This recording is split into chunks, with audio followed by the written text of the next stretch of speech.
Hi అండి. 'ప్రేమ మందిరం' 18వ భాగం వినండి. చూసావా? నన్నెలా తప్పు పడతావు ఇప్పుడు? నీలో ప్రవహించేది అదే రక్తం. ఆ ప్రభావంతో అలా విలనిజం వచ్చేస్తుంది బయటికి ఆటోమేటిక్‌గా. తప్పు మనది కాదు అంది నేహ. నేనలా మారాలంటే ఇంకో జన్మ ఎత్తాలి. నీలా మాట్లాడదామని ట్రై చేశాను. సరేలే మేడంకి ఇస్తున్నాను అని రమావతికి ఇచ్చేసింది ఫోను. నేను తర్వాత చేస్తానులే అని కాల్ కట్ చేసింది రమావతి. మా ఇంటికే తీసుకువెళ్దాం అన్నాడు విష్ణు. మీ ఇల్లు అంటే వాడికి తెలుసు కనుక వచ్చి మళ్ళీ తీసుకువెళ్ళిపోవడానికి ప్రయత్నిస్తాడేమో అంది రామావతి. లేదు, అందరికీ తెలిసేలాగా చేద్దాం, సెక్యూరిటీ కూడా పెట్టుకుందాం. అప్పుడు అంత సాహసం చేయడు. నువ్వెలాగూ మంచి డాక్టర్ని చూసావు కదా, ఆయన సలహా ప్రకారం చేద్దాం. కంపల్సరీ హాస్పిటల్ అంటే అక్కడే, లేదంటే ఇంటి దగ్గర ఉంచే ట్రీట్మెంట్ చేయించవచ్చు. అంటే ఇంటి దగ్గరే ఉంచడం వల్ల మనల్ని చూస్తూ ఉంటే దానికి కొంచెం తగ్గే ఛాన్స్ ఉంటుందని నా నమ్మకం అన్నాడు విష్ణు. సరే అలాగే చేద్దాం, నేను మాట్లాడతాను సెక్యూరిటీని. కానీ డాక్టర్ కూడా డబ్బులకు అమ్ముడుపోయే మనిషి కాకూడదు, మాట్లాడదాం అంది రమావతి. తిన్నగా అందరూ విష్ణు వాళ్ళ ఇంటి దగ్గరికి వచ్చారు. వచ్చేటప్పటికి అక్కడ సెక్యూరిటీ స్టాఫ్ రెడీగా ఉంది. రమావతి ఫోన్లోనే అన్ని సూచనలు ఇచ్చింది అందరికీ. ఇంటి దగ్గరికి వచ్చేసరికి లేచింది సుమ. విండోలో నుండి ఇంటిని చూసిన వెంటనే హాయ్ మా ఇంటికి వచ్చేసాము అంటూ సంతోషంగా క్లాప్స్ కొడుతోంది. అందరూ దిగుతున్నారు. ప్రభ సుమ చెయ్యిని పట్టుకుంటే చెయ్యి విడిపించేసుకుంది. మేరీ పట్టుకుంటే దిగుతోంది. వెనకే దిగుతున్న సంజనకు సుమ వెనక్కి తిరిగి చెయ్యి అందించింది. నెమ్మదిగా దిగు, ఈ ఇల్లు నీకు తెలుసా, ఇక్కడ సింహ ఉంటుంది. సింహ సింహ అంటూ గట్టిగా పిలుస్తోంది. చూసావా రమా, తల్లి గుర్తులేదు కానీ సింహ అట, కుక్కను గుర్తుపెట్టుకుంది అంది బాధగా. బాధపడకు, నెమ్మదిగా అందరినీ గుర్తుపడుతుంది. ఇప్పుడే కదా మనందరిలోకి వచ్చింది. అదొక్కసారి నార్మల్ అయితే ఇదంతా ఎలా జరిగింది ఏంటి అన్నది పూర్తిగా తెలుస్తుంది. అప్పుడే మనం ఏదైనా చేయగలం. తప్పు చేసిన వాడు హాయిగా తిరుగుతున్నాడు, ఇది పిచ్చిదై కూర్చుంది అంది రమావతి. తిన్నగా నడుస్తూ తన రూమ్లోకి వెళ్ళిపోయింది సుమ. వెనకే మేరీ లోపలికి వెళ్ళింది. అందరూ గుమ్మం దగ్గర నిలబడి చూస్తున్నారు. తన బెడ్ పైన కూర్చుని డాడీ నా బుక్స్ తీసుకువెళ్ళారా మీరు అంది. విష్ణు లోపలికి వెళ్ళి తీసుకున్నాను కానీ మళ్ళీ అక్కడే పెట్టేశానురా, చూసుకో నీ షెల్ఫ్లోనే ఉంటాయి అన్నాడు. మమ్మీ అక్కడ ఇక్కడ సర్దుతూ ఉంటుంది, అందుకే అన్నీ కనిపించట్లేదు నాకు. మమ్మీ నా బుక్స్ ఎక్కడ పెట్టావు అంటూ చూసి అన్నీ ఇక్కడే ఉన్నాయిలే అంది. రమావతి లోపలికి వెళ్ళి ఇదిగో నీ కూతురు, గుర్తుపట్టావా, నేనెవరో తెలుసా నీకు అంది. సంజన వచ్చి రమావతి పక్కన నిలబడింది. నువ్వా, తెలీదు నాకు. ఉదయాన్నే ఎలా ఉన్నాడు? ఇది నా కూతురా అంటూ నోటికి చెయ్యడ్డు పెట్టుకుని నవ్వుతూ, నా కూతురు బుజ్జిది, ఇంతే ఉంటుంది తెలుసా. నేను నా కూతురికి పవిత్ర అని పేరు పెట్టి పవి అని పిలుస్తున్నాను. పవి అంటే ఏంటో తెలుసా? పా అంటే ప్రభ, వి అంటే విష్ణు. క్లాప్స్ కొట్టుకుంటూ నవ్వుతోంది. ప్రభాకి దుఃఖం ఆగడం లేదు. ఆ బుజ్జిదే ఇప్పుడు ఇంత పెద్దదైపోయింది అంది రమావతి పరిశీలనగా చూసి. నేను నీకు అమ్మనా అంది సుమ. డాక్టర్ వచ్చారు అంది ప్రభ. డాక్టర్ని చూసిన వెంటనే సంజన వెనక్కి దాక్కుంది సుమ. నువ్వు నా కూతురువే కదా, నాకు ఈ డాక్టర్ వద్దు, నాకు ఇంజెక్షన్ ఇచ్చేస్తారు, కరెంట్ షాక్ కూడా పెడతారు తెలుసా. ప్లీజ్ నన్ను ఈ డాక్టర్కి చూపించొద్దు, కరెంట్ షాక్ పెడితే చాలా బాధగా ఉంటుంది అంది సుమ. ఆ మాటలకి అందరికీ కళ్ళంట నీళ్లు తిరిగాయి. ఈ డాక్టరు అలాంటి డాక్టర్ కాదు, ఇతను చాలా మంచివారు. ఫస్ట్ నేను చెక్ చేయించుకుంటాను, ఆ తర్వాత నువ్వు అంది సంజన. నీకు అస్సలొద్దు, ఇంజెక్షన్ చేస్తే నొప్పి వస్తుంది, వద్దు, ఏ డాక్టరు వద్దు, పొమ్మను అంది. అలా అనకూడదు, నేను నీ దగ్గరే ఉన్నాను కదా. నీకు నొప్పి వచ్చేలా ఇంజెక్షన్ చేసినా కరెంట్ షాక్ కుట్టించినా నేను డాక్టర్ని కొట్టేస్తాను, సరేనా. కూర్చో, నేను నిన్ను పక్కనే ఉంటాను అంది సంజన. డాక్టర్ చెక్ చేస్తున్నంతసేపు సంజన చెయ్యి పట్టుకుని కూర్చుంది సుమ. అక్కడ రిపోర్ట్స్ ఉన్నాయా అన్నారు డాక్టర్. ఉన్నాయి సార్ అంటూ ఫైల్ అందించింది మేరీ. మెడిసిన్ అంతా కరెక్ట్గానే ఉంది. ఈవిడితో రోజు ఎవరో ఒకరు స్పెండ్ చేయండి, ప్రేమగా మాట్లాడుతూ ఉండండి, పాత జ్ఞాపకాలని పదే పదే గుర్తు చేస్తూ ఉండండి. ఇదే మెడిసిన్ కంటిన్యూ చేద్దాం, చూద్దాం 1 వీక్, అప్పుడు మళ్ళీ టెస్టులన్నీ చేద్దాం అన్నాడు రిపోర్ట్లన్నీ చదువుతూ. అక్కడ జగపతి ఫోన్లో మాట్లాడుతున్నాడు. సరే, ఒక కన్నేసి ఉంచండి అని కాల్ కట్ చేసి, వాళ్ళింటికి తీసుకువెళ్ళారట. నువ్వేమీ టెన్షన్ పడకు. నువ్విన్నాళ్ళు ప్రేమగా అడిగినా చెప్పలేంది అక్కడ చెప్తుందా? తనకి నీ మీదున్న ప్రేమకి నీ గురించి చెడ్డుగా ఎవ్వరికీ చెప్పదు. నాకు నమ్మకం ఉంది. నీ పేరు ఎవ్వరికీ చెప్పదు అన్నాడు జగపతి ఒత్తి పలుకుతూ. ఏమో, అక్కడికి వెళ్ళాక తనకు నయమై తల్లిని తండ్రిని చూసుకుని అలా అయినా చెప్పేస్తుందేమో. సుమ వరకు అత్తయ్య వెళ్ళిందంటేనే మన గురించి తెలిసిందని. కొత్తగా తెలియాల్సిందేమీ లేదు. అన్నీ తెలిసిన తర్వాతే వాళ్ళు అక్కడికి వెళ్ళారు. లేదంటే ఇన్నాళ్ళు లేనిది ఇప్పుడు అక్కడికి ఎలా వెళ్ళారు? అక్కడ ఉన్నట్టు ఎలా తెలిసింది? ఆ సుందర్గాడు ఊరు వెళ్ళడం అంతా డ్రామా. వాడే ఇన్ఫర్మేషన్ ఇచ్చాడు వీళ్ళకి అన్నాడు రాజన్. ఎదురుపడి అడిగినప్పుడు మనం చెప్పాలి. లేదన్నప్పుడు సైలెంట్గా ఉండడమే. ఏం కాదు, నాకు నమ్మకం ఉంది. ఆ అమ్మాయి నిన్ను దోషిగా నిలబెట్టదు. తను నిజంగానే నిన్ను పిచ్చిగా ప్రేమించిందిరా అన్నాడు జగపతి. నేనైతే తనని ప్రేమించడం వల్లే నా జీవితం ఇలా అయిపోయింది అనుకుంటున్నాను. లేదంటే ఈ పాటికి ఎలా ఉండేదో తెలుసా? నా లైఫ్ అంత పగడ్బందీగా ప్లాన్ చేసుకున్నాను. నేను మంచిగా ప్లాన్ చేసుకున్నవి తను దక్కించుకున్నది. ఎప్పుడు తీసిందో తెలియకుండా తీసేసింది. తను తీసింది ఎక్కడ పెట్టిందో తెలుసుకుందామనేసరికి పిచ్చిదైపోయింది. ఇన్నాళ్ళ నుండి వైద్యం చేయించి ప్రయోజనం ఏముంది? వాళ్ళ చేతుల్లోకి వెళ్ళిపోయింది ఇప్పుడు. ఎక్కడ పెట్టిందో మనకు ఎలా తెలుస్తుంది? 100 కోట్లు విలువ చేసే డైమండ్స్ అవి. ఈజీగా వదిలేసుకున్నాం. ఆ మేరీ కూడా వీళ్లతోటే కలిసింది అన్నాడు రాజన్. ఎంతో నమ్మకంగా చేసింది కదరా ఇన్ని సంవత్సరాలు. ఇలా ఎలా చేసిందిరా అన్నాడు జగపతి. నమ్మకమేముంది నాన్న, మనం డబ్బులు ఇచ్చాం చేసింది. అంతకంటే ఎక్కువ డబ్బులు ఇస్తున్నారటు. వెళ్ళిపోయింది. భర్త కొడుకు కూడా కనిపించట్లేదు. ఇదంతా తాగుబోతు వెధవ చేసి ఉంటాడు డబ్బుల కోసం. నాకొక్క ఫోన్ చేసి ఇలా ఇంత డబ్బు ఇస్తానన్నారు అంటే నేను ఇంకా ఎక్కువ ఇచ్చి ఉండేవాడిని. చేజేతులారా వదులుకున్నాను అన్నాడు. ఎప్పుడైనా నష్టమేమీ లేదు. నీ కూతుర్ని అటు మళ్ళించు. అది చాలా తెలివైందిరా, సాధించుకొస్తుంది అన్నాడు జగపతి. అర్థం కాలేదు నాన్న అన్నాడు రాజన్. అర్థం కాకపోవడానికి ఏముందిరా, ఒక కథ అల్లు. నువ్వు ఆ సుమ కూతురివి అని చెప్పు. కథలు చెప్పడం నీకు చెప్పాలా? నీ కూతురికి ఆవిడ తల్లి అని చెప్తే చాలు. తనతో ఎలా అయినా క్లోజ్గా ఉండు అని చెప్పు. నీ కూతురు అల్లుకుపోతుంది అన్నాడు. మరి అప్పుడు ఆ డైమండ్స్ గురించి కూడా చెప్పాలి అన్నాడు. చెప్పినా పర్లేదురా, అది నీ వారసురాలు. చెప్తేనే ఇంకా పగడ్బందీగా ప్లాన్ చేస్తుంది. ఆ ఇంట్లోకి ఎవరికీ వెళ్ళడానికి లేకుండా సెక్యూరిటీ టైట్ చేసింది రమావతి. నీ కూతురు ఆ రమావతిని బుట్టలో వేసింది కదా. ఆవిడ వంకతో రాకపోకలు సాగించచ్చు అన్నాడు జగపతి. ఐడియా బానే ఉంది నాన్న. అది నమ్ముతుందంటావా అన్నాడు. నిజమే చెప్తావో నిజాన్ని అబద్ధంలా చెప్తావో నీ ఇష్టం. అవన్నీ ఎక్కడున్నాయో తెలుసుకుని వస్తే ఇస్తానని చెప్పు. 1 లేదా 2 కోట్లు. నీ కూతురు చూసి రమ్మంటే కాల్చొచ్చే రకం. మొత్తం ఒక 1 వీక్ 10 డేస్లో నీకు అన్ని వివరాలు అందిస్తుంది అన్నాడు నమ్మకంగా జగపతి. ఇది బాగుంది నాన్న. ఓకే, ట్రై చేద్దాం. ఇది చెయ్యాలంటే మళ్ళీ మనం ఇంటికి వెళ్ళాలి కదా. ఇక్కడ ఉండి చేసేది మాత్రం ఏముంది? ఖాళీ చేసిన రూము, కట్టాల్సిన బిల్లులు తప్పించి అన్నాడు. నెక్స్ట్ డేకి ఇద్దరూ ఇంటికి వచ్చేశారు. నేహ కాలేజీకి రెడీ అవుతుంటే, ఈరోజు కాలేజీకి వెళ్ళొద్దురా, నేను నీతో కొంచెం మాట్లాడాలి అన్నాడు రాజన్. ఏంటి, అంతసేపు మాట్లాడతావా అంది నేహ. కామెడీ కాదురా, ఇది కొంచెం సీరియస్ మ్యాటర్. ఎవరికీ తెలియకుండా నీతో మాట్లాడాలి అన్నాడు. సరేరా, నా రూమ్లో కూర్చొని మాట్లాడుకుందాం అంది. ఇక్కడొద్దు, మనం గెస్ట్ హౌస్కి వెళ్దాం అన్నాడు. అంత సీక్రెటా? సరే, నాకు ఇంట్రెస్టింగ్గా ఉంది. నాకు ఇలాంటివంటే చాలా ఇంట్రెస్ట్ అంది. దారిలో కూడా ఏం మాట్లాడలేదు. ఒక అరగంట ప్రయాణం తర్వాత గెస్ట్ హౌస్కి చేరుకున్నారు. ఇప్పుడు చెప్పు డాడీ, ఇక్కడ ఎవరూ లేరు కదా అంది. నీకు కథ చెప్పాలిరా అన్నాడు. కథ చెప్పడానికా ఇంత దూరం తీసుకొచ్చింది అంది. ఈ కథ మీ అమ్మ వినకూడదు, అందుకే ఇంత దూరం తీసుకుని వచ్చాను అన్నాడు. అమ్మ వినకూడదా? సరే సరే చెప్పు అంది. ఒక అబ్బాయి, ఒక అమ్మాయి.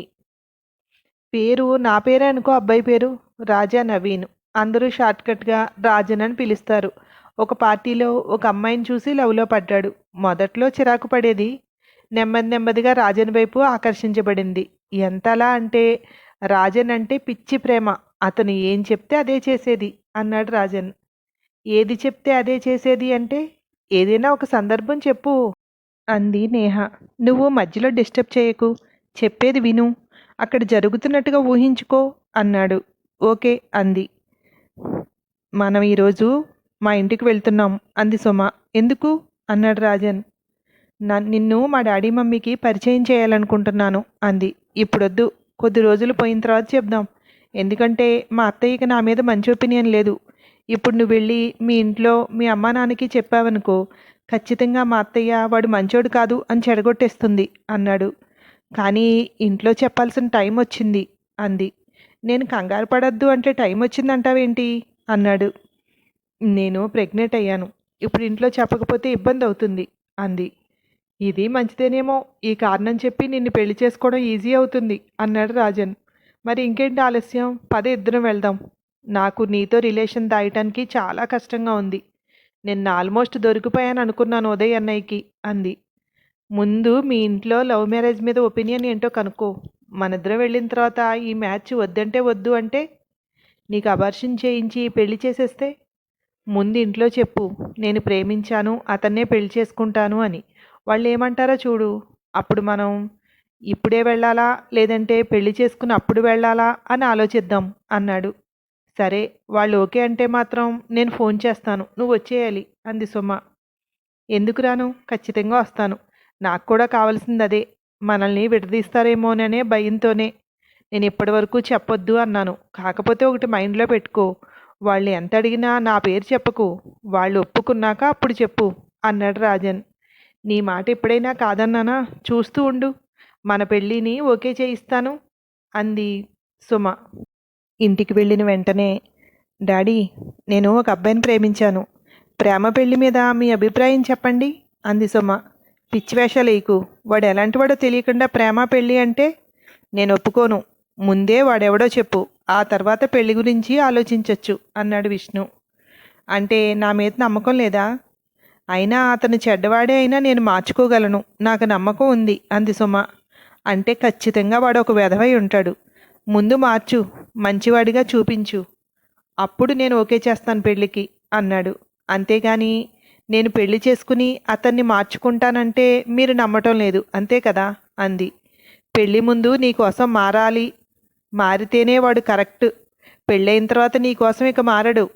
మారాల్సిన అవసరం కూడా వాడికి ఉండదు, కనుక వాడు ఎప్పటికీ మారడు అన్నాడు. ఏంటి తండ్రి కూతురు గొడవ పడుతున్నట్టున్నారు అంది ప్రభ అక్కడికి వస్తూ. నా కూతురు ఎవరినో ప్రేమించిందట, వాడు చెడ్డవాడని తనే చెప్తోంది, మార్చుకుంటాను అంటోంది అన్నాడు విష్ణు. నీకేమైనా పిచ్చా? పిచ్చి వేషాలు వేయకు. మార్చుకోవడాలు ఏముండవు, మన ఊహలంతే. మీ నాన్నతో సిగరెట్ మాల్పించగలను అనుకున్నాను, ఇప్పటికి మాన్పించలేకపోయాను. అదే అనుకుంటాను ఇప్పుడు, పెళ్లి ముందే మాన్పించి పెళ్లి చేసుకోవాల్సింది అని అంది ప్రభ. ఈ సంభాషణ ఇక్కడితో ఆపేద్దామా? నాకు ఇష్టం లేదు దీని గురించి మాట్లాడడం అంది సుమ. కదిపింది నువ్వు, ఇష్టం లేదంటే ఏంటి అన్నాడు విష్ణు.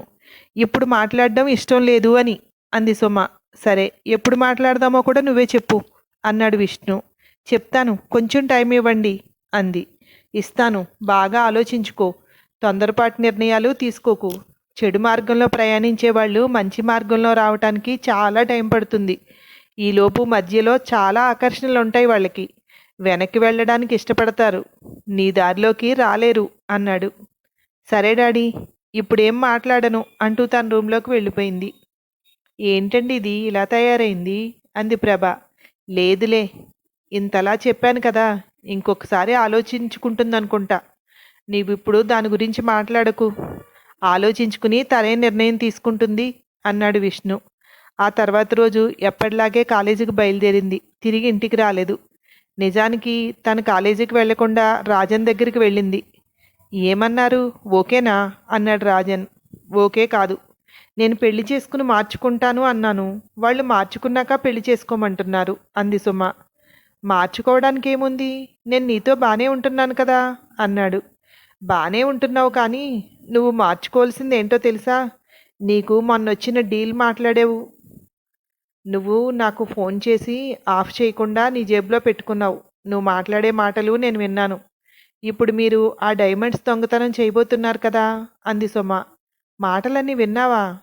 అయితే నువ్వు ఇప్పుడు ఇవన్నీ మీ డాడీ వాళ్ళకి చెప్తావా అన్నాడు.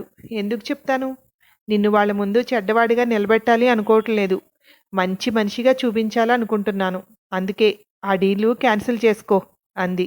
లేదు, ఇదొక్కటే చేసిన తర్వాత ఇక మళ్ళీ దాని వైపు వెళ్ళను. ఇదొక్కటి చేస్తే మన లైఫ్ సెట్ అయిపోతుంది అన్నాడు. ఇప్పటి వరకు నువ్వు ఏది చెప్తే అది విన్నాను. ఇప్పుడు నా మాట వినవా ప్లీజ్ అంది. ఇప్పటి వరకు నేను ఏది చెప్తే అది విన్నావు. ఇదొక్కసారి మాట్లాడకు. తర్వాత నుండి నువ్వు ఏం చెప్పినా నేను వింటాను. నిజంగానే నిన్ను నేను లవ్ చేస్తున్నానురా. నా ప్రాణం కంటే ఎక్కువగా నిన్ను ఇష్టపడుతున్నాను అన్నాడు.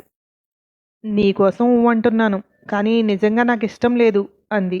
థ్యాంక్ యూరా, ఇదొక్కటే పని. తర్వాత నువ్వు ఎలా చెప్తే అలా వింటాను. లైఫ్ అంతా సెట్ అయిపోతుంది మనకు. నిన్ను ప్రాణంలా చూసుకుంటాను అన్నాడు. సరే, నేను ఇంటికి వెళ్ళకూడదు అనుకుంటున్నాను అంది. మంచిది, వెళ్ళకు, నాతో ఉండిపో అన్నాడు. నేను వెళ్ళకపోతే ఊరుకుంటారా? కంప్లైంట్ ఇస్తారు కనిపించట్లేదు అని. మొత్తం ఊరంతా జల్లెడ పడతారు అంది. ఓకే, నువ్వెవరికీ కనపడకూడదు అంతే కదా. మనిద్దరం ఈ డీల్ అయిపోయిన తర్వాత మీ మమ్మీ డాడీ ముందు నిలబెడదాం. నేను నిన్ను ఒక ప్లేస్కి తీసుకువెళ్తాను అన్నాడు. నువ్వు మారతాను అంటున్నావు కదా, ఆ నమ్మకంతో నేను నీతో వస్తున్నాను. ఈ డీల్ అయిపోయిన వెంటనే నేను చెప్పినట్టు వినాలి నువ్వు అంది. ఓకే, డన్, దీంట్లో మార్పు లేదు అన్నాడు. సుమన్ తీసుకువెళ్ళి తన గెస్ట్ హౌస్లో ఉంచాడు. అక్కడి నుండి బయటికి రాకుండా అక్కడే ఉంది. రోజు రాజన్ వచ్చి తనతో ఎక్కువ సమయం గడిపి వెళ్ళేవాడు.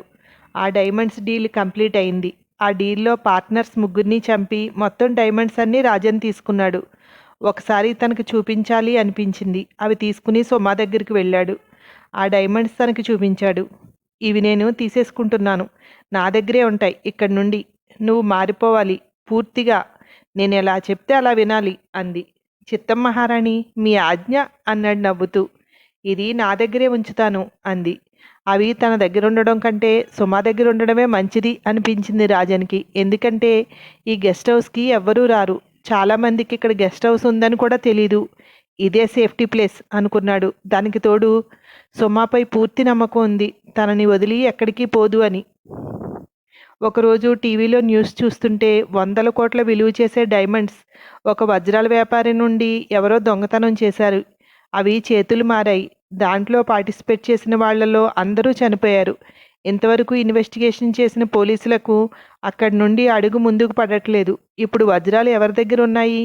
కేసు సిబిఐ చేతుల్లోకి వెళ్ళింది. తొందరలోనే ఆ వజ్రాలు ఎక్కడున్నాయో కనిపెడతామని, దోషుల్ని మీడియా ముందు ప్రవేశపెడతామని సిబిఐ చీఫ్ ఉత్తమ్ చెప్పారు. ఈ న్యూస్ విన్న సుమకి కంగారు మొదలైంది. ఇది చేసింది రాజన్. ఇప్పుడు ఇతను దొరికిపోతాడా? అయ్యో, మంచిగా మార్చి చూపిద్దాం అనుకున్నానే. ఇప్పుడు పోలీసులు పట్టుకుంటే మా పెళ్ళికి ఎప్పటికీ ఒప్పుకోరు డాడీ అనుకుంది సుమ. ఏం చేయాలో ఆలోచిస్తూ అలా తిరుగుతూనే ఉంది. రాజన్ వచ్చిన వెంటనే ఎదురెళ్ళి ఆ డైమండ్స్ కోసం పోలీసులు వెతుకుతున్నారట. కేసు సిబిఐకి వెళ్ళింది. నువ్వు ప్రమాదంలో ఉన్నావు అంది. ఎక్కడికి వెళ్ళి మనకు వచ్చిన ప్రమాదం ఏం లేదు. నేను ఆల్రెడీ మేనేజ్ చేసేసాను. నువ్వేం కంగారు పడకు. నన్ను కాదు కదా, నా నీడను కూడా తాకలేరు వాళ్ళు అన్నాడు రాజన్. ఇంత జరుగుతుంటే కంగారు పడొద్దు అంటావేంటి? పోలీసులకు దొరికితే ఇంకేమైనా ఉందా? మా అమ్మ నాన్న ఎలా ఉన్నా నా కడుపులో ఉన్న బిడ్డకి ఏం సమాధానం చెప్పను? మీ నాన్న దొంగనా? అది నాకు ఇష్టం లేదు అంది. దీన్ని దొంగతనం అనరు. డైరెక్ట్గా మనం చేసింది కాదు కదా. మన వరకు రావాలంటే వాళ్ళకి అయ్యే పని కాదులే అన్నాడు. దొంగ సొమ్ము మన దగ్గర ఉన్నంతకాలం మనం కూడా దొంగలమే. ఆ డైమండ్స్ని ఎవరో ఒకరి ద్వారా పోలీసులకు అందేలా చెయ్యి. వద్దు, నువ్వొద్దు, నేనే వెళ్తాను. నేనే వెళ్ళి ఇచ్చి ఆ నేరం నా మీద వేసుకుంటాను అంది. అప్పుడు తల్లి దొంగదని చెప్పుకోవాలా? పుట్టే బిడ్డ జైల్లో పుడుతుంది అప్పుడు. నువ్వు ఎక్కువగా ఆలోచిస్తున్నావు. దీని గురించి అసలు ఆలోచించకు. ఇది ఎప్పటికీ బయటికి రాదు. ఆ డైమండ్స్ నాకు ఇవ్వు, చెప్తాను, ప్లేస్ మార్చేస్తాను అన్నాడు. అస్సలు ఇవ్వను, నా దగ్గరే ఉంచుతాను. నీ దగ్గర ఉండగా పోలీసులు పట్టుకుంటేనో నిన్నెప్పటికీ నేను నిర్దోషిగా చూపించలేను. నాకు నువ్వంటే ఇష్టం కనుక ఏం చేసినా నిన్ను ఇష్టపడతాను. కానీ మా డాడీ అలా కాదు, నీలో ఉన్న లోపాలు వెతుకుతారు అంది. సరే, మనం అప్పుడే వాళ్ళ దగ్గరికి వెళ్ళొద్దు. నీకు డెలివరీ అయిన తర్వాత బిడ్డను ఎత్తుకుని వెళ్దాం. అప్పుడు వాళ్ళు కాదనలేరు. ఈ రోజుతో మన సమస్యలన్నీ తీరిపోయాయి తెలుసా? డైమండ్స్ పూర్తిగా మన సొంతం అయిపోయాయి. నేను సెలబ్రేట్ చేద్దామనుకుని వచ్చాను ఇక్కడికి. నువ్వు నన్ను భయపెడుతున్నావు అన్నాడు. సెలబ్రేట్ అంటే ఏంటి? తాగడమే కదా! నీకు మానేయమని ఎన్నోసార్లు చెప్పాను. నువ్వు దాన్ని మానట్లేదు అంది. ఈ ఒక్కరోజు తర్వాత నీ మాట వింటాను. పూర్తిగా మానేస్తాను. ప్లీజ్ అన్నాడు. అలా అని ప్రామిస్ చెయ్యి, అప్పుడు నమ్ముతాను అంది. అలాగే, నువ్వు అడిగినట్టుగా ప్రామిస్, ఈ ఒక్కరోజే అంటూ అక్కడే కూర్చుని ఫుల్లుగా మందు కొట్టాడు. ఆ రాత్రి అక్కడే నిద్రపోయాడు. తెల్లవారు లేచి, ఒక్కసారి డైమండ్స్ ఇయ్యి, కళ్ళారా చూసుకుని మళ్ళీ ఇచ్చేస్తాను అన్నాడు. అవి ఇప్పుడు నా దగ్గర లేవు. ఒక సేఫ్టీ ప్లేస్లో దాచాను వాటిని. ఈ గొడవంతా సర్దుమణిగాక అప్పుడు దాని గురించి ఆలోచిద్దాం అంది. ఏం భయం లేదురా, మళ్ళీ నీకే ఇచ్చేస్తాను. ఒక్కసారి చూడని అంతే. అవి కళ్ళారా చూసుకోవాలని ఆరాటపడుతోంది నా మనసు అన్నాడు. ఇవ్వను, నా దగ్గరే ఉంటాయి. ఈ గొడవంతా పూర్తిగా అయిన తర్వాత, ఈ విషయం అందరూ మర్చిపోయాక అప్పుడు బయట తీసిస్తాను. నీకు అప్పటి వరకు నన్ను అడగొద్దు అంది మొండిగా. అలా ఎన్నిసార్లు అడిగినా తను అస్సలు ఇవ్వలేదు. ఎక్కడున్నాయో కూడా చెప్పలేదు. విసుగొచ్చి నెమ్మదిగా కొట్టడం కూడా మొదలుపెట్టాడు. ఎన్ని చేసినా వజ్రాలు ఎక్కడ పెట్టిందో ఎప్పుడూ చెప్పలేదు. ఒక బిడ్డను కని పిచ్చిదైపోయింది అన్నాడు రాజన్. ఇంతకీ ఆ బిడ్డ ఎవరు? నేను కానీ కాదు కదా అంది నేహ. నువ్వు చాలా ఇంటెలిజెంట్. నువ్వే ఆ బిడ్డవి. నీ తల్లి ఎవరో తెలుసా? అమ్మమ్మ ఫ్రెండ్ ప్రభా వాళ్ళ కూతురు. వాళ్ళు ఈరోజే మీ అమ్మని మెంటల్ హాస్పిటల్ నుండి తీసుకొచ్చారు అన్నాడు. అయితే ఇంట్లో ఉన్న అమ్మ నాకు తల్లి కదా? ప్రభా అమ్మమ్మ కూతురా నా తల్లి అంది ఆశ్చర్యం నటిస్తూ.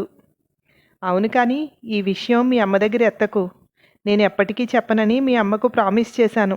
ఆ డైమండ్స్ ఎక్కడున్నాయో తెలియాలంటే నీ తల్లికి పిచ్చి తగ్గాలి. అది తగ్గాలంటే తన బిడ్డ తన దగ్గరగా ఉండాలి. నీకున్న పరిచయంతో నువ్వు ఆ ఇంటికి వెళ్తూ వస్తూ మీ అమ్మతో మంచిగా ఉండు. తను నీతో బాగా మాట్లాడుతుంది అన్నప్పుడు ఆ డైమండ్స్ ఎక్కడున్నాయో కనుక్కో అన్నాడు. అన్నీ అడిగి తెలుసుకోవడం వరకు ఓకే. అవన్నీ తెలుసుకుంటే నాకు జరిగే లాభం ఏంటి అంది. నీ తల్లి నీకు దగ్గరవుతుంది కదా, అంతకంటే నీకు లాభం ఏం కావాలి అన్నాడు. అమ్మ ప్రేమ కోసం పిచ్చిదైపోయినా నా కన్నతల్లి దగ్గరికి వెళ్ళాలా? నన్ను పెంచిన తల్లి కూడా నాకు అంతకంటే ఎక్కువ ప్రేమనే ఇచ్చింది. డైమండ్స్లో నాకేమైనా షేర్ ఇస్తానంటే చెప్పు, వెళ్ళి అన్నీ తెలుసుకుని వస్తాను అంది. తండ్రి దగ్గరే షేర్ అడుగుతున్నావా అన్నాడు. అడగాలి, తప్పదు. పరిస్థితులు అలా ఉన్నాయి. నా పుట్టుకలోనే ఇన్ని రహస్యాలుంటే ఇంకా ఎన్ని రహస్యాలున్నాయో. నా జాగ్రత్తలో నేను ఉండాలి కదా. ఇప్పుడు ఆ డైమండ్స్ నీకు కావాలి కనుక నాకు ఈ విషయం చెప్పావు. లేకపోతే చెప్పకపోదువు కదా అంది. నీకెంత కావాలో నువ్వే చెప్పు అన్నాడు. ఎంత అడిగితే అంత ఇస్తావా అంది. నువ్వు అడుగు, దాన్ని బట్టి నేను ఎంత ఇస్తానో చెప్తాను అన్నాడు. మన మాటలు తండ్రి కూతురు మాటల్లా లేవు. ఏదో బిజినెస్ డీల్లా మాట్లాడుతున్నావు అంది. అలాగే అనుకో, బిజినెస్ డీలే. ఓ ₹1,00,00,000 ఇస్తాను నీకు అన్నాడు. 2 కోట్లు ఇస్తానంటే రిస్క్ చేస్తాను. అక్కడికి వెళ్ళి లేని ప్రేమ నటించాలి. ఆవిడకు సేవలు చేయాలి. ఇవన్నీ చూసుకుంటే నేను అడిగింది తక్కువే అంది. అలాగే ఇస్తాను, కానీ ఈ విషయం ఎవ్వరికీ తెలియకూడదు. మన ఇద్దరి మధ్యనే ఉండాలి. కనీసం తాతయ్యకి కూడా చెప్పకూడదు అన్నాడు. ప్రపంచంలో మన ఫ్యామిలీని గిన్నీస్ బుక్లోకి ఎక్కించవచ్చు.